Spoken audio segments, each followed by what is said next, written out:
యేసయ్యా స్తోత్రాలయ్యా నా దైవము నీవయ్యా. శుభోదయం. క్రీస్తు యేసునందు ప్రియమైన విశ్వాసులారా, మన రక్షకుడైన యేసుక్రీస్తు యొక్క పవిత్ర నామంలో మీ అందరికీ ఉదయకాల శుభాలు తెలియజేస్తున్నాను.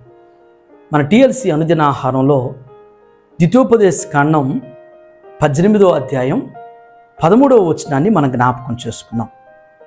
నీవు నీ దేవుడైన యెహోవా యొద్ద యథార్థపరుడవై ఉండవలెను. దేవుని బిడ్డలారా, ఉదయకాల సమయంలో దేవుడు ఈ మాట ద్వారా నీతో నాతో మాట్లాడుతూ ఉన్నాడు. ఈ మాటలో శ్రేష్టమైనటువంటి 2 తలంపుల్ని జ్ఞాపకం చేస్తున్నారు. మొదటి తలంపు ఏంటంటే, నీవు నీ దేవుడైన యెహోవా యొద్ద అనేటువంటి మాట. నీవు నీ దేవుడైన యెహోవా యొద్ద యథార్థపరుడవై ఉండవలెను.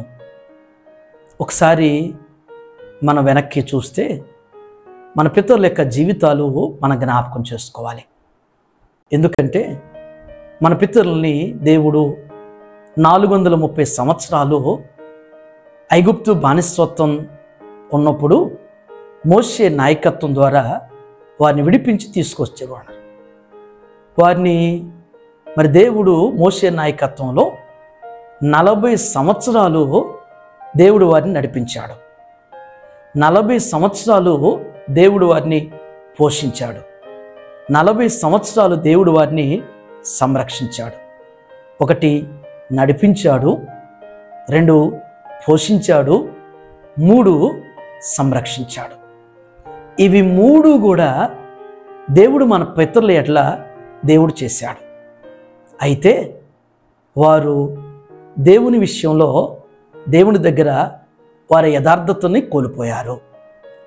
వారి యొక్క యథార్థతని కోల్పోవటం అనేటువంటిది చాలా దయనీయమైనటువంటి శోచనీయం.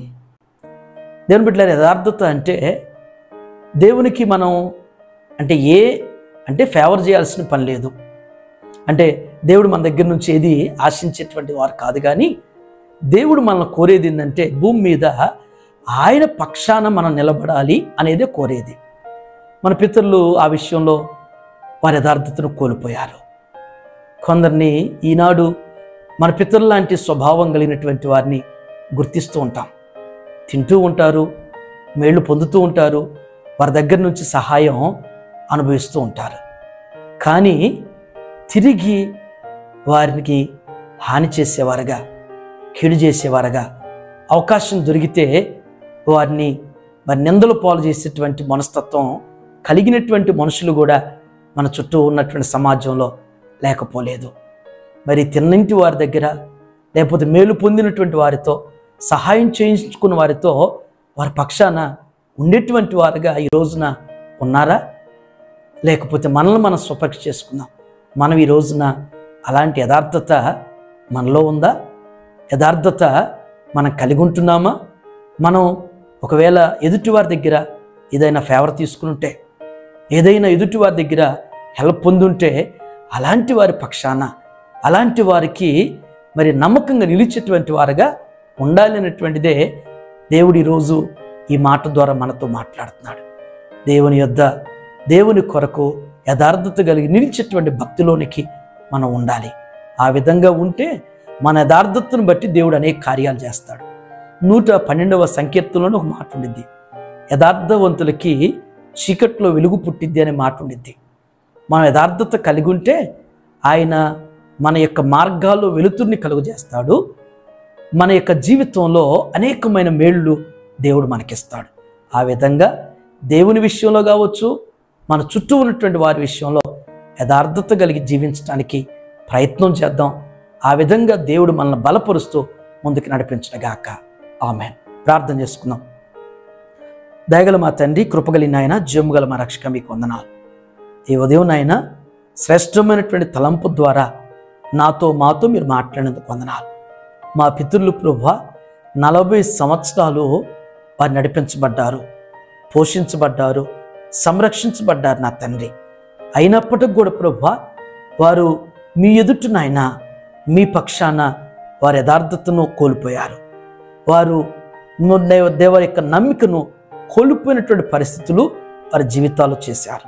వారు సనిగి గొనిగి విమర్శించి నిందించి నాయన వారి జీవితాలు మరి కనానుకు చేరకుండానే ముగిసిపోయినవి.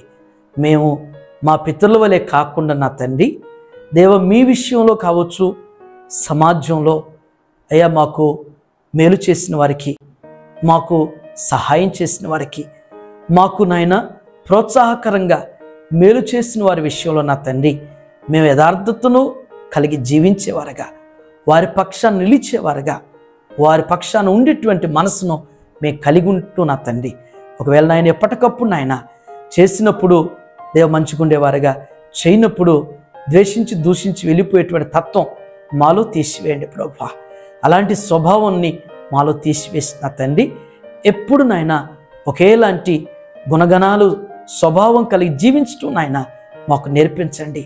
అట్టి మనస్సును అట్టి హృదయాన్ని మా అందరికీ మీరు దయచేయమని ఉదయం నాయన టీఎల్సీ అనుదిన ఆహారం చూస్తున్న ప్రతి బిడ్డను, ప్రతి కుటుంబాన్ని మీ చేతులకు అప్పగిస్తున్నాను.